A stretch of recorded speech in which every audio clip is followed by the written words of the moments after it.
Yo, it's G with LMT, and today we're about to talk about, is now the right time to get into trucking? And I know everybody says no, and everybody gonna say no in the comments, but let's just look at the information and look at the data. So the 3 points that we're gonna be covering today is number one, the current state of the trucking industry and the current state of the market. Number two, the biggest mistakes that carriers are making and currently making in the industry that's making it a little hard. And lastly, what should you do if you do want to start in the industry, regardless of what we go over, okay? Jumping right into this content.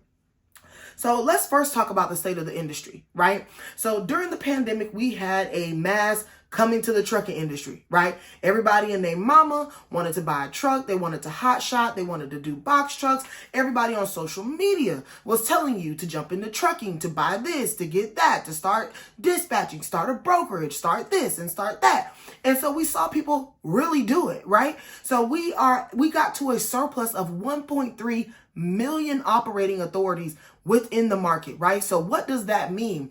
At the time during the pandemic, there was a overproduction of freight, right? There was so much freight because they were trying to get so many goods here into the country due to the fact that people were buying things off of the shelves. So with that influx of imports that were coming in, they needed truckers and trucking companies to take care of it, okay? So we had a huge amount of truckers enter into the market. So one of the things that you have to understand when it comes to the trucking industry is that this is a supply and demand type of industry. So let me break it down to you in the simplest of terms. When you have a lot of freight and a little bit of trucks, you have brokers or freight forwarders that are willing to pay more for their shipping needs or their transportation of their freight in order for to look appetizing to the trucks or the very few trucks that are in the market.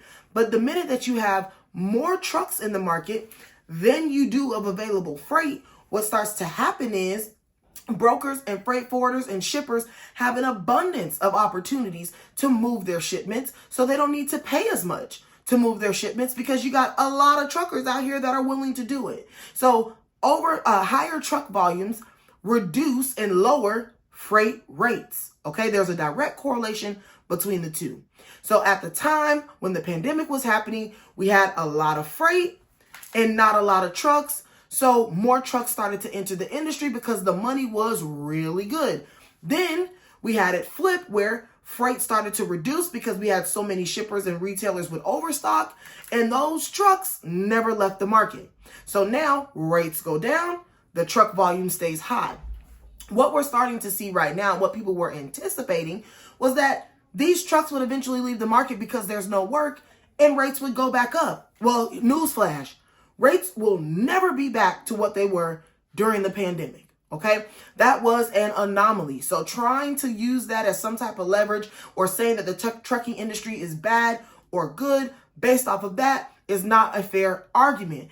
Do understand that we need to look at the years worth of data in order for us to make an accurate assessment of what actually is taking place. Okay, so I just wanted to give you guys that little breakdown first so that we have a level of understanding when we talk about what's happening in the market. Okay, now, with there being so many trucks in the market and people wanting to get out, people not making ends meet, people going upside down in their businesses, even big trucking companies going upside down, now we see a lot of trucks for sale. So this is why you're seeing trucks that used to be sold for $100,000 down to $30,000.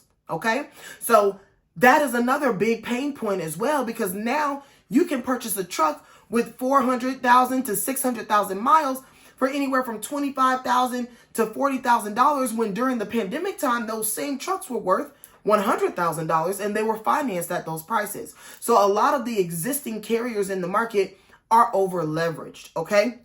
Next, we want to talk about the fact that these trucking companies are over leveraged and the fact that they are willing to take any rate in order for them to make ends meet, to pay their bills, and to stay afloat. And let's also not forget to mention the caveat of the government and the SBA giving out loans during this time, giving people abundance of money in order for them to be able to join the industry. So now what is happening in the industry is we are at a state of waiting to see if the herd is going to thin, waiting to see what type of catalyst is going to lower truck volumes so that we can see some type of constant stability within rates. Yes, there are still opportunities for you to make money.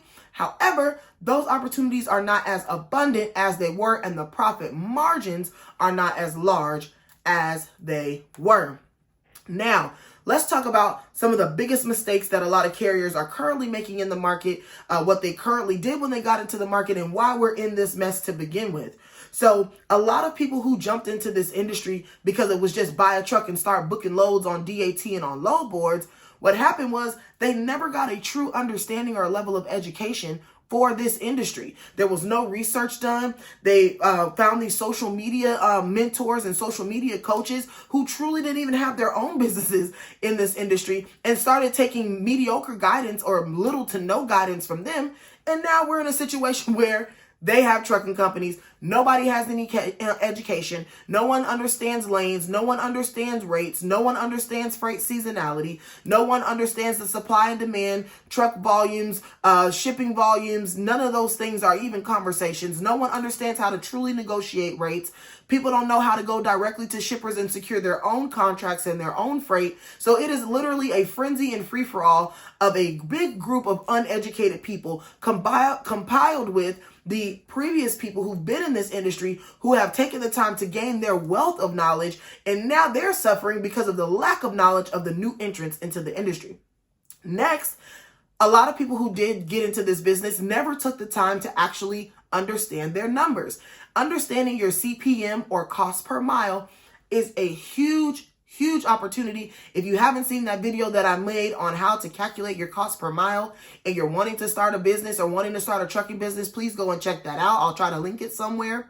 But those things were not done. So if you don't know how much it costs your truck to move per mile, how can you accurately make negotiations or make arguments or book flows or book freight or quote lanes if you don't know exactly how much money you need to make in order for you to be profitable? And that is a big problem that we started to see within the industry. So when you ask carriers or owner operators or trucking companies now, what's your cost per mile? What's your cost of doing business? They give you roundabout numbers because they truly have no idea. Okay. So this is another big mistake that they are making that is driving these businesses out of business, right? And finally, mismanaging of funds and just poor leadership within the business. I'm going to say this, and I know it's probably going to hurt some feelings, but baby, everybody is not meant to be the boss, right? And I know people don't want to hear that, but everyone's not meant to be the boss. If that was the case, we wouldn't have no workers, okay? So, and again, y'all, don't take it as me being harsh, right? These are just the facts. And I think that if enough people were to get behind telling the truth about things instead of just saying what makes people feel good, I think a lot of industries will be better, but that's a separate conversation, okay?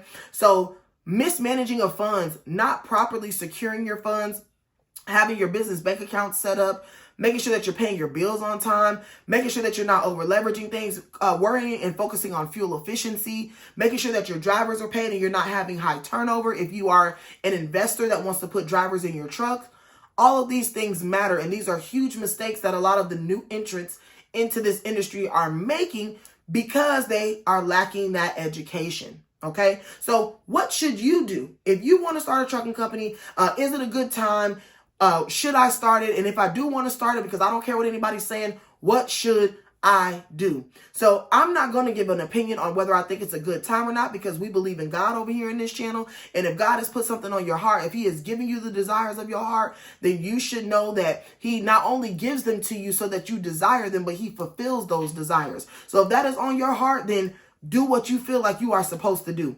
And so let's talk about it, right? So first things first, if you do want to start a trucking business at this time in the industry, build your reserves.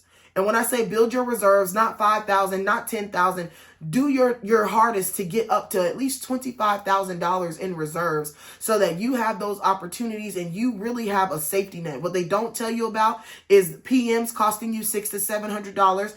Tire repairs costing you anywhere from $600 to $1,000. If you have the single tires, or you're dealing with different things like that. They don't talk about the cost of doing business and cash flow within your business. They don't talk about you maybe having to front wages. They don't talk about factoring percentage fees that are being taken out of your trucking company. So build your reserves. And even if that's you working on your business credit and getting a line of credit that you have access to while you start your business, that's going to be the best thing for you to do, because I don't believe in spending your cash, but I do believe in strategically setting yourself up for success. Next, I want to talk to you guys about purchasing a used and reliable truck. Right now, and this may be unpopular opinion, you are not going to find trucks cheaper than what you're finding them right now. Okay, to be able to buy a tractor trailer with 400,000 to 600,000 miles on it at about $20,000 to $30,000, we have not seen truck prices this low in years, right? I have been in this industry now going on 6 years, and this is the lowest I've seen them in a while. Okay, so be okay with purchasing used trucks. You don't need something that's brand new. You need something that's reliable. You need something that you'll be able to easily get parts for. Okay, a lot of times we see guys, you see these Kenworths and these Mack trucks, and you like, man, these look so cool, but nobody talks to you about how hard it is to find parts for these trucks, especially when you're under a load and you're out and about on the highways. You're going in and out when it comes to different truck stops and things, because you can't get back to your regular mechanic. So all of these things you need to take into consideration. Special shout out to Volvo, and this is not a sponsored video, but Volvo trucks I have seen be the most reliable and easiest to repair. Repairs for your trucks are going to be expensive regardless. It's going to cost you some money on it. Okay, so dealing with the Volvo trucks, I have seen them be the most easiest to repair, quickly to repair, and there's a lot of Volvo dealers around where you can even go get your own parts and bring them back to the truck stop. I've just seen more versatility with that. So keep that in mind as you are sourcing for your new truck or your truck for your trucking company. And lastly, please, if you don't do anything else, educate yourself. Binge this channel, okay? Binge my TikTok channels. Find those people who are willingly and freely giving you guys the game, the information, the access, the information to the resources that you need that are going to help you be successful. And invest in a mentor. Invest in someone who you can trust, who can help you methodically plan out your business, plan out your next steps, so that you're not wasting any money, you're not making mistakes that you could have avoided, and you truly are getting to a point where you can see your business prosper, okay? So truly focus on educating yourself. Make sure that you learn about lanes. Make sure that you learn about rates. Make sure you learn about freight seasonality. Make sure you understand where you should be keeping your trucks at based off of your equipment type. Make sure you understand what type of commodities you're going to want to haul. And last but not least, please, please, please, before you even start your trucking company, start looking for how you're going to make money. I know that you hear so many people tell you to join the load boards, and yes, DAT, Truck Stop, Parade, all of these load boards are great options, and I'm not saying that you won't be able to find freight. However, I am saying that you should be able to find some self-sustaining business and work for your company. Start within the 50-mile, 100-mile radius of where your company is based at, and look for manufacturers, for distributors, for warehouses, and things within your area that you can directly go to one-on-one and have a conversation and see if they have any opportunities available for you. This is going to create longevity and sustainability in your business. If more people would truly start to source for these opportunities before they made any investments and invest in their education before they bought any assets, I'm telling you, there is still an opportunity for you to be successful within this industry. I am helping students and I'm helping people do it right now. Okay, so I wanted to leave you guys with those gems. This is a big question. Is now the time to get into trucking? Take the information, do what you will, and I will see y'all back for another video. Subscribe, like, share this video, and let me know in the comments how you feel. Mwah.